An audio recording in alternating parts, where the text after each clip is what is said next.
ফ্যাসিবাদ বিরোধী শক্তিকে ঐক্যবদ্ধ করে নতুন রাজনৈতিক দল গঠনের সিদ্ধান্তের কথা জানিয়েছেন বৈষম্য বিরোধী ছাত্র আন্দোলনের কেন্দ্রীয় সমন্বয়ক হাসনাত আব্দুল্লাহ। দুপুরে রাজধানীর বাংলা মোটরের কেন্দ্রীয় কার্যালয়ে সংবাদ সম্মেলনে একথা জানান তিনি।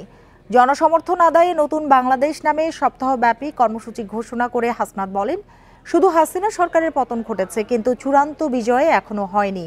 নতুন রাজনৈতিক দল গঠনে অন্তত 1 লাখ মানুষের মতামত নেওয়া হবে। দলের নাম ও প্রতীকের বিষয়েও নেওয়া হবে মতামত। বৈষম্য বিরোধী ছাত্র আন্দোলন ও নাগরিক কমিটি আলাদা প্ল্যাটফর্ম হিসেবে থাকবে বলেও সংবাদ সম্মেলনে জানান হাসনাত আব্দুল্লাহ।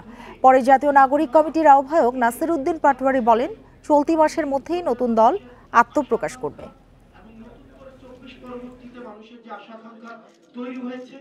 ফেব্রুয়ারিতে ছাত্রদের নেতৃত্বে যে দলটি হবে বৈষম্য বিরোধী ছাত্র আন্দোলন এবং জাতীয় নাগরিক কমিটির উদ্যোগে, এই দলটি হলো আপনার এই মাসের মধ্যেই আসবে।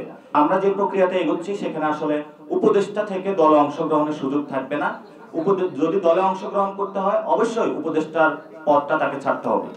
আমরা যে ফেসিবাদ পরবর্তী বাংলাদেশটা কিভাবে দেখতে চাই সেটির জন্য আমরা মানুষের কাছে যেতে চাই এবং আপনার চোখে নতুন বাংলাদেশ স্লোগানের আওতায় পরামর্শমূলক উদ্যোগের লক্ষ্যে সারা দেশের সকল কমিটি ও তাদের কর্মীদের বিস্তৃত নেটওয়ার্কের মধ্য দিয়ে আমরা মানুষকে যুক্ত করব।